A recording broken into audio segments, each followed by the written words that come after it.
What is up, everybody? This is Lyle, No Hippie Trucking and Transportation. I'm coming at you from the Pilot in Mount Pleasant, Iowa.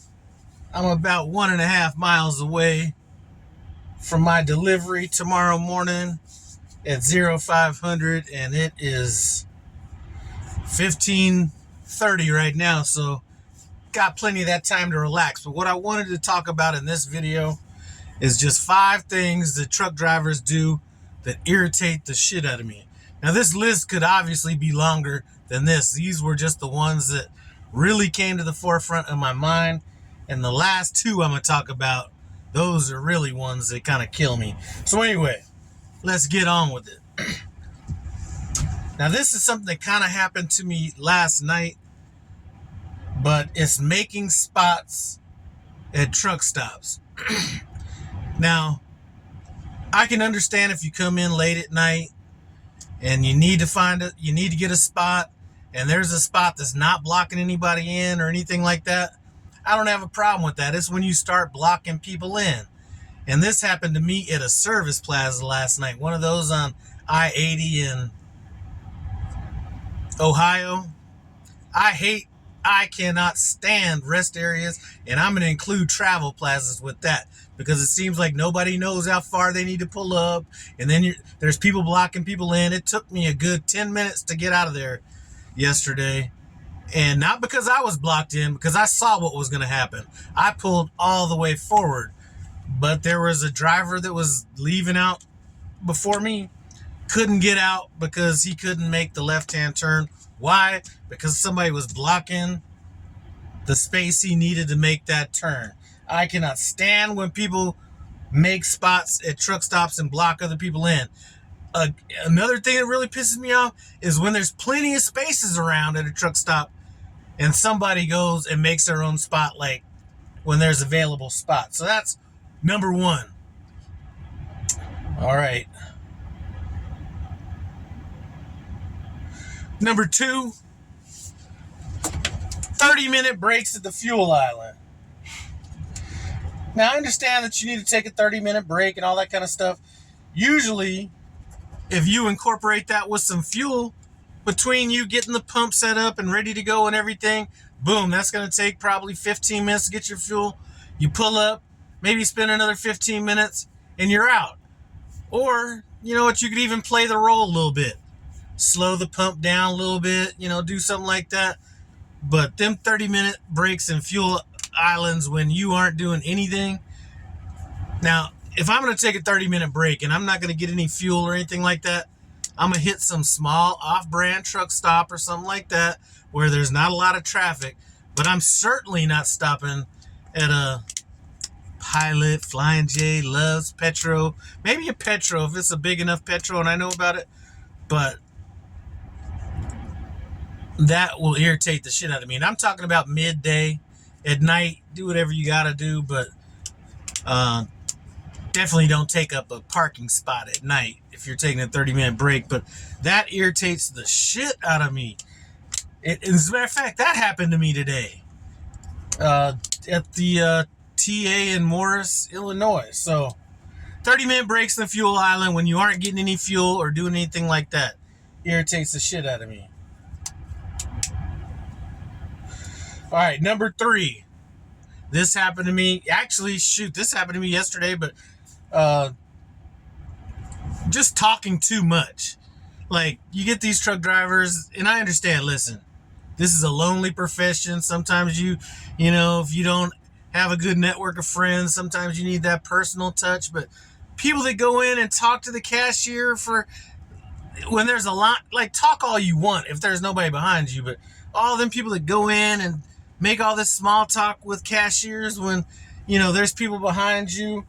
Or in my case, which really made me put this on the list, I'm at a receiver in Indiana, and the line was literally like 14 people long.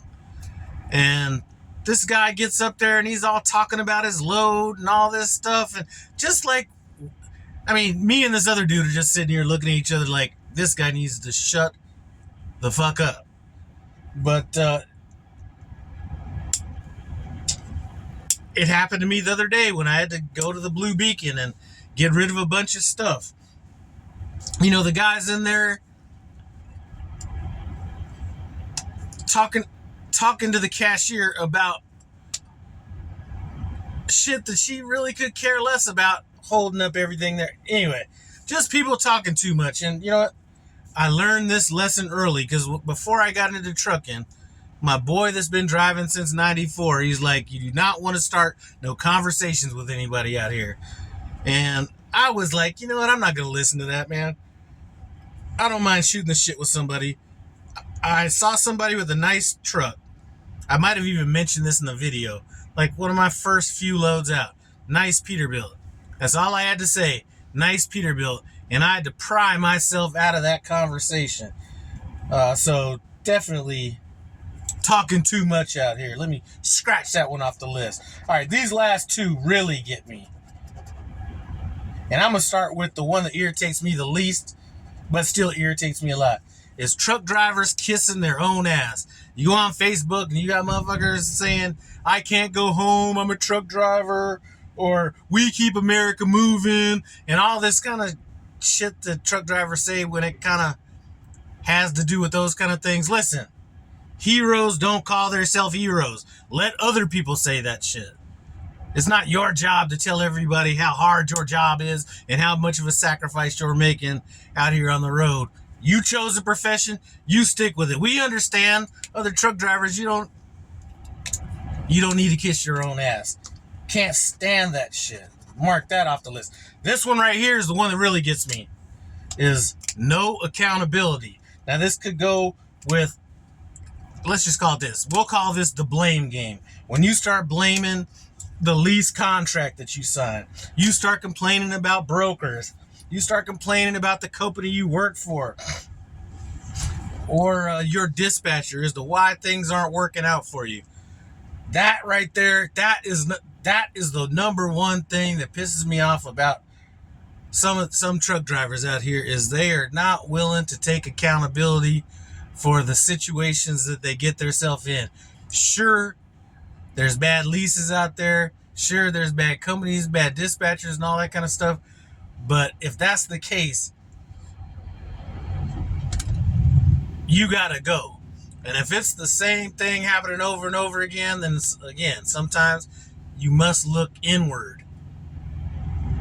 If my wife is looking at this video, hey, here's the pin that I got when we were at that Mercedes dealership that I left with. But anyway,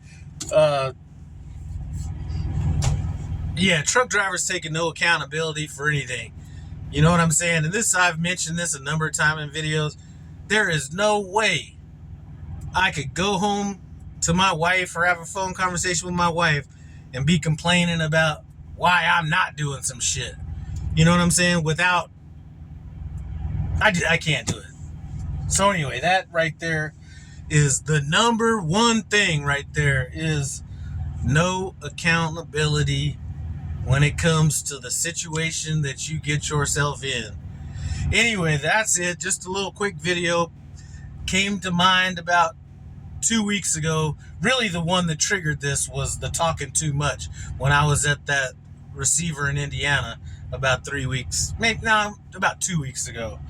But anyway, I'm about to come back here and relax. I got about another week before I told him to get me home.